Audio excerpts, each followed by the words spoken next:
नमस्कार साथियों। जब से विपक्ष ने कांग्रेस पार्टी की अगुवाई में अपनी अलायंस का नाम इंडिया रखा है, तब से ही बीजेपी में एक उथल पुथल सी मची हुई है और कहीं ना कहीं ये देखने को मिल रहा है कि बीजेपी इस बात को लेके बहुत सहज नहीं है। प्रतिक्रिया में कभी हमें सुनने को मिल रहा है कि इंडियन मुजाहिदीन और पता नहीं किन किन चीज़ों से इसकी तुलना करी जा रही है। जो मोदी जी के अलावा नेता हैं, हेमंत बिस्वा, ये सब, तो इन लोगों ने इस तरह की टिप्पणी करी इसके ऊपर।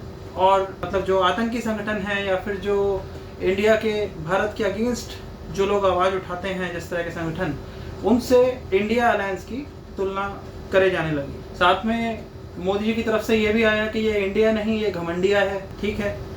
और इसके बाद अभी हमने रिसेंटली ये देखा कि जैसे G20 समिट हो रही है, इंडिया को G20 की प्रेसिडेंसी मिली हुई है, तो सारे देश इंडिया में आ रहे हैं। जो विश्व की 20 सबसे बड़ी अर्थव्यवस्थाएं हैं, उनका ग्रुप है G20।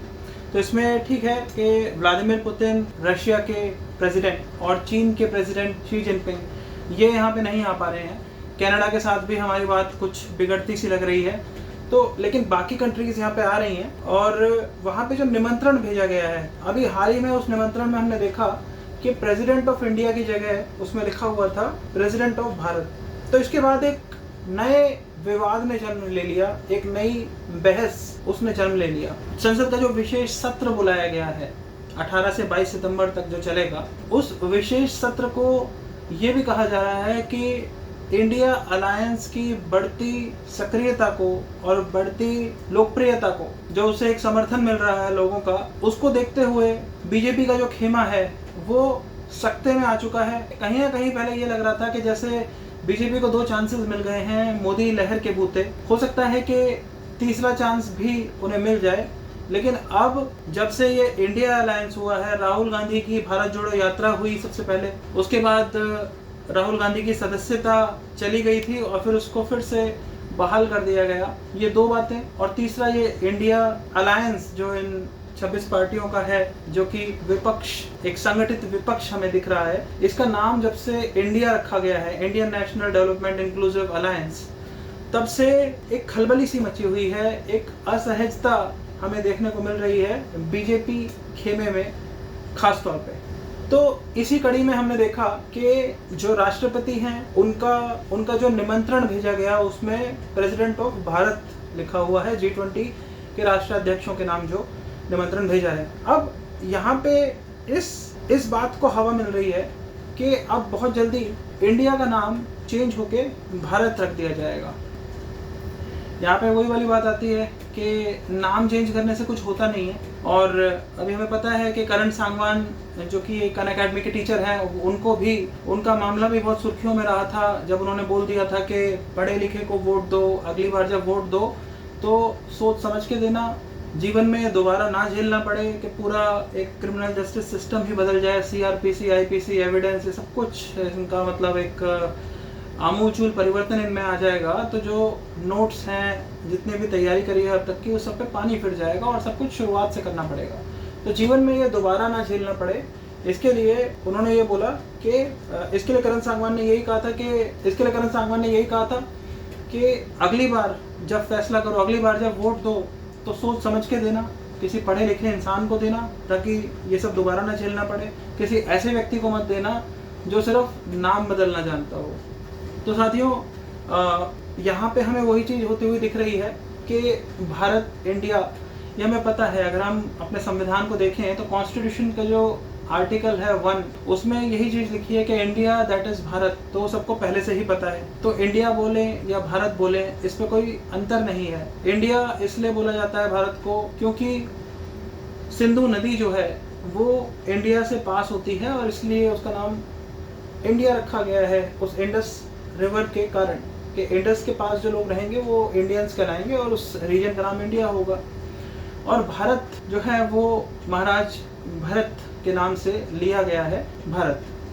तो भारतवर्ष, भारत, इंडिया, हिंदुस्तान, ये सब एक ही है। नाम बदलने से कुछ खास होगा नहीं। हमारे चैनल पे भी हमने पोल दिया है और पूछा है, तो ज़्यादातर लोग उसमें यही कह रहे हैं कि हमें दोनों नाम चाहिए, भारत भी चाहिए और इंडिया भी चाहिए। सेकंड नंबर पे जो बात आई है वो कह रहे हैं कि हमें इंडिया चाहिए, और तीसरे नंबर पे लोग कह रहे हैं कि हमें भारत चाहिए।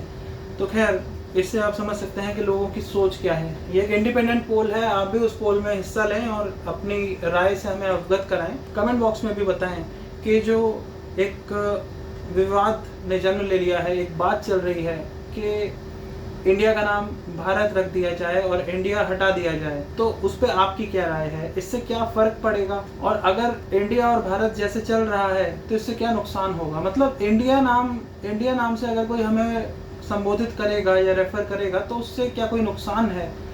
आप कमेंट बॉक्स में ज़रूर बताइए इस चीज़ को।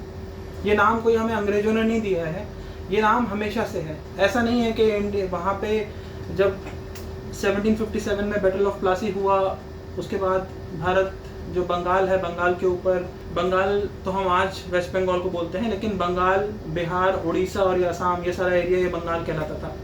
तो जो वो एरिया है उस सारे पे अंग्रेज़ों ने अपनी हुकूमत कायम कर ली थी 1757 में।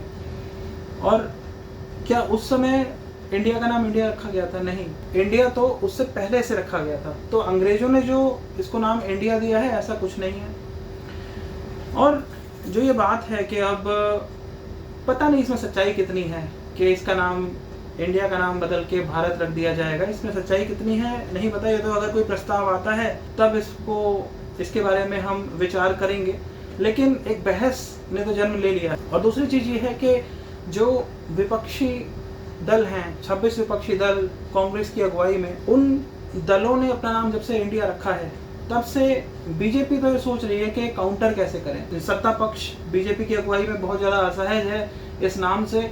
अब जो ये बात चल रही है कि हमारे देश का नाम इंडिया से बदल के सिर्फ और सिर्फ भारत ही रहेगा। अब अगर ऐसा होता है तो उस केस में जो बाकी लोग हैं उनकी प्रतिक्रियाएं हमें देखने को मिली। जैसे इंडिया अलायंस के एक मेंबर हैं अरविंद केजरीवाल, आम आदमी पार्टी के, तो उन्होंने ये कहा कि ऐसे कैसे हो सकता है और ये तो कॉन्स्टिट्यूशन में दे रखा है। और हमने और जगह ये भी देखा कि जैसे हमारा संविधान है तो उसमें आर्टिकल 1 कहता है कि इंडिया दैट इज़ भारत, और आर्टिकल 52 कहता है, जैसे उन्होंने लिखा कि प्रेसिडेंट ऑफ भारत, निमंत्रण पत्र में लिखा, तो आर्टिकल 52 को अगर हम रेफर करेंगे तो उसमें लिखा है there shall be a president of India.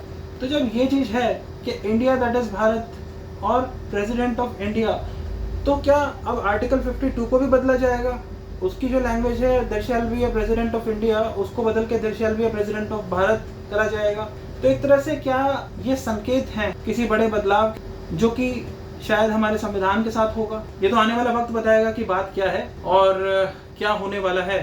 लेकिन इतनी बात जरूर है कि जब से अलायंस ने अपना नाम इंडिया रखा है तो बीजेपी बहुत ज़्यादा असहज हो गई है और वो नए नए तरीके अपना रही है कि इसकी कोई काट निकाली जाए। तो अब इसमें यही है कि विपक्ष ने अपना नाम रखा इंडिया, और भारत के प्रधानमंत्री हैं, उन्होंने, अगर वो इसका नाम बदलते हैं, हमारे देश का नाम इंडिया से हटा के भारत कर देते हैं और हर जगह भारत ही नाम चलेगा, अगर ऐसा कर देते हैं तो इस पर अलग अलग लोगों की राय आई है। तो इसमें एक वरिष्ठ पत्रकार हमारे दीपक शर्मा जी हैं, उन्होंने भी यही कहा है। तो क्या इसका मतलब ये है कि इंडियन ऑयल जो है वो इंडिया का है और भारत पेट्रोलियम वो भारत का है? तो क्या इस तरीके से हो जाएगा? फिर क्या होगा उन नारों का कि startup India, make in India, ये सब क्या चीज़ है? इंडियन इंस्टीट्यूट ऑफ टेक्नोलॉजी, ये क्या है? इसके नाम का क्या होगा? तो खैर ये चीज़ हो गई। अब इसके बाद यहाँ पे जो ये रस्साकशी चल रही है विपक्ष और सत्ता पक्ष के बीच में इंडिया नाम को लेके, तो यहीं पे एक बहुत ही सनसनीखेज खबर सामने आ रही है। तो अभी जो कांग्रेस के प्रवक्ता हैं, मीडिया के प्रभारी पवन खेड़ा, उन्होंने तो ये भी कहा कि मोदी जी, हम जो काम करते हैं आप उसका उल्टा कर रहे हैं। हम इंडिया नाम रख रहे हैं तो आप इंडिया नाम हटा के भारत रख रहे हैं। हम नाक से सांस लेते हैं, मुंह से खाना खाते हैं, तो क्या आप उसको भी बदल लेंगे? तो खैर ये तो उनका क्वेश्चन है और जिसके लिए है वो इसका आंसर दें। लेकिन अब यहाँ पे राघव चड्ढा ने एक बात बोली है, जो राज्यसभा से निलंबित सांसद हैं आम आदमी पार्टी के। उन्होंने ये बोला है कि ऐसा भी हो सकता है कि अगर इंडिया से इतनी प्रॉब्लम है भारतीय जनता पार्टी को और वो हमारे देश का नाम ही इंडिया से बदल के भारत रख रहे हैं, तो हम इस पर विचार कर सकते हैं कि क्या हम अपनी अलायंस का नाम भारत रख लें। अब अगर ऐसा होता है तो फिर मोदी जी क्या करेंगे? तो इस पर आपकी क्या राय है?